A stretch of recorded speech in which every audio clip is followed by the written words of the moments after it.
UP के संत कबीर नगर जिले में पहुंचे डिप्टी सीएम केशव प्रसाद मौर्य ने चुनावी राम भक्त पर निशाना साधते हुए कहा कि भगवान श्री राम का भव्य मंदिर 550 साल बाद बन रहा है। इसके कारण जिसका हाजमा खराब है वे अच्छे डॉक्टर से दवा लें, बार बार सवाल उठाने का काम न करें। यह लाखों राम भक्तों की निशानी है।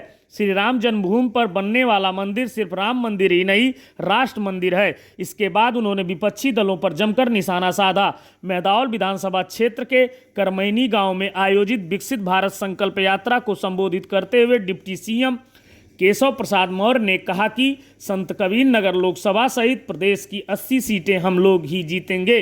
अब की बार 400 के पार और तीसरी बार मोदी सरकार बनने जा रही है। इस बार प्रधानमंत्री नरेंद्र मोदी जी के नेतृत्व में सरकार बनने में हमारा जो अभियान है वह हैट्रिक मारने का है। विपक्षी दलों पर हमला बोलते हुए कहा कि सपा बसपा अथवा कांग्रेस हो या अन्य कोई विरोधी दल हो, वह ठगबंधन के रूप में काम कर रहे हैं।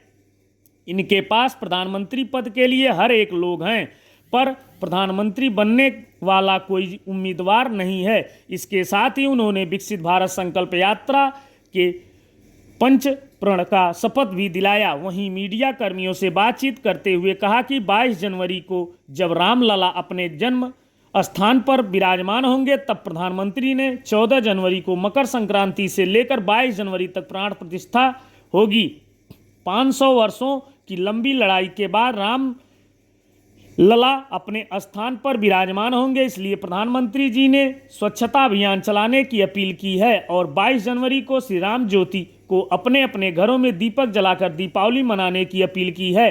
कहा कि श्री राम मंदिर निर्माण को लेकर जबरदस्त उत्साह है। प्रदेश में बड़ी संख्या में लोग 22 जनवरी को अयोध्या आना चाहते हैं, लेकिन हम और प्रधानमंत्री जी ने लोगों को 22 जनवरी को अयोध्या आने से मना किया है। ओवैसी के मस्जिद वाले सवाल पर डिप्टी सीएम केशव मौर्य ने कहा कि भाजपा की लहर, भाजपा की आंधी और भाजपा की सुनामी 2024 में बहुत तेज चल रही है। इन सब के बयान से टिप्पणी देने की कोई आवश्यकता नहीं है। रामलला की जन्मभूमि पर मंदिर का भव्य निर्माण 500 साल से हिंदू समाज और राम भक्त लड़ रहे थे।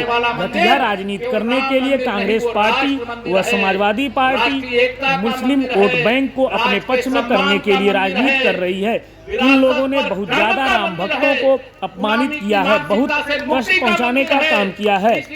माननीय प्रधानमंत्री के नेतृत्व में केंद्र में सरकार बनी तब राम मंदिर का भव्य निर्माण हो रहा है। संत कबीर नगर से केदारनाथ दुबे की रिपोर्ट। और स्थिति का सबको इंतजार है कि नहीं है? सबको इंतजार है और सब लोग इसका हिस्सा बनिए। आप सब को यहाँ पर मैं निवेदन करूंगा, 2024 के लोकसभा चुनाव में बताइए तीसरी बार मोदी सरकार बननी चाहिए कि नहीं बननी चाहिए? दोनों हाथ उठा के बताओ ना। बनना चाहिए। इधर वाली मेरी माताएं बहनें भी हाथ पूरा उठाओ नहीं। हमारे पत्रकार कहेंगे माताएं बहनें नहीं चाहती। मैं पत्रकार साथियों को बताना चाहता हूँ, माननीय प्रधानमंत्री मोदी जी की स्टार प्रचारक तो हमारी माताएं बहनें हैं, हमारे गरीब हैं, हमारे किसान, हमारे नौजवान, हमारे बड़े बुजुर्गों का आशीर्वाद है।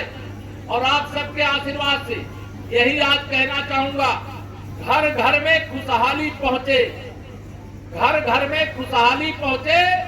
बस इतना फर्ज निभा देना, बाकी सब मोदी कर देंगे, तुम कमल का बटन दबा देना। आप 2024 में हम लोगों ने कहा है कि उत्तर प्रदेश में 80 लोकसभा सीटें हैं, राजस्थान वाले 25 की 25 जिताते हैं, गुजरात वाले 24 की 24 जिताते हैं, हमारा छोटा भाई उत्तराखंड राज्य 5 सांसद है, 5 के पूरे 5 जिताते हैं। और हम लोग कभी 80 में से 73 रह गए थे। एक बार इस बार सारे लोग गठबंधन किए तो 64 रह गए थे। लेकिन 2024 में 80 की 80 लोकसभा सीटें जिताने का संकल्प लेकर के जाना है।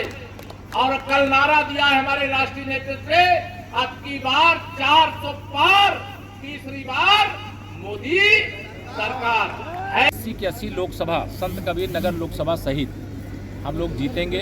देश में अब की बार 400 पार, तीसरी बार मोदी सरकार, अर्थात इस बार माननीय प्रधानमंत्री मोदी जी के नेतृत्व में केंद्र में सरकार बनाने का जो हमारा अभियान है वो हैट्रिक बना करके पूरा करने का काम करेंगे। और सपा हो, बसपा हो, कांग्रेस हो या अन्य विरोधी दल हो, वह ठगबंधन के रूप में अपने काम कर रहे हैं। वो सपने देखने वाले प्रधानमंत्री बन के पद के लिए अनेक लोग हैं, लेकिन उनके पास प्रधानमंत्री पद का कोई उम्मीदवार नहीं है। भारतीय जनता पार्टी का भविष्य है, भारतीय जनता पार्टी पर भरोसा है, मोदी जी पर भरोसा है। और 22 जनवरी को जब रामलला अपने जन्मस्थान पर विराजमान होंगे, तब माननीय प्रधानमंत्री जी ने 14 जनवरी मकर संक्रांति से 22 जनवरी जब रामलला 500 साल बाद अपने जन्मस्थान पर विराजमान होंगे, स्वच्छता अभियान चलाने की अपील की है। और 22 जनवरी को श्री राम ज्योति से अपने अपने घरों में दीपक जला करके दीपावली मनाने की अपील की है। श्री राम जन्मभूमि पर मंदिर निर्माण को लेकर के जबरदस्त उत्साह है प्रदेश में, देश में, और बड़ी संख्या में लोग अयोध्या 22 जनवरी को आना चाहते हैं। लेकिन माननीय प्रधानमंत्री जी ने 22 जनवरी को लोगों से नहीं आने की अपील की है, उसके बाद आने का आग्रह किया है। और उत्साह देख करके और मुझे भी बहुत खुशी है। आज मुझे बहुत मौसम खराब होने के कारण आने में देर हुई, लेकिन फिर भी इतनी भारी संख्या में लोग उपस्थित रहे। ओवैसी के भड़काऊ बयान आ रहे हैं। संदेश है कि भाजपा की लहर, भाजपा की आंधी, भाजपा की सुनामी 2024 में बहुत तेज चल रही है। जी सर, ओवैसी के भड़काऊ बयान आ रहे हैं रामलला के। देखिए, इनके सबके बयान पे कोई प्रतिक्रिया इसलिए देने की आवश्यकता नहीं है। भगवान श्री रामलला की जन्मभूमि पर भव्य मंदिर निर्माण की लड़ाई 500 साल से हिंदू समाज, राम भक्त लड़ रहे थे। तुष्टीकरण की घटिया राजनीति करने वाली कांग्रेस पार्टी, मुस्लिम वोट बैंक को अपने पक्ष में जुटाने की राजनीति करने वाली समाजवादी पार्टी, इन लोगों ने बहुत ज्यादती की है, बहुत ही राम भक्तों का अपमान किया है, राम भक्तों को बहुत कष्ट पहुंचाने का काम किया है, पीड़ा पहुंचाने का काम किया है। माननीय प्रधानमंत्री मोदी जी के नेतृत्व में केंद्र में सरकार बनी, तब रामलला के भव्य मंदिर निर्माण का मार्ग प्रशस्त। क्या आपको लगता है कि विपक्ष के नेता प्राण प्रतिष्ठा कार्यक्रम पहुंचेंगे? मुझे लगे या न लगे उससे मेरा मतलब नहीं है। कोई को निमंत्रण जा रहा है, अगर कोई आना चाहता है तो सरकार के नाते जो भी आएगा अयोध्या धाम में, उत्तर प्रदेश में, हम उसका स्वागत करेंगे। लेकिन यह सारे जो रामद्रोही हैं वो इस समय विचलित है।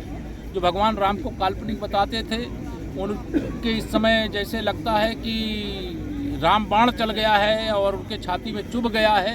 और रामलला का भव्य मंदिर बनाने के लिए उन्होंने लाठी चलाने के अलावा भगवान राम का, राम भक्तों का अनादर करने के अलावा किया क्या है?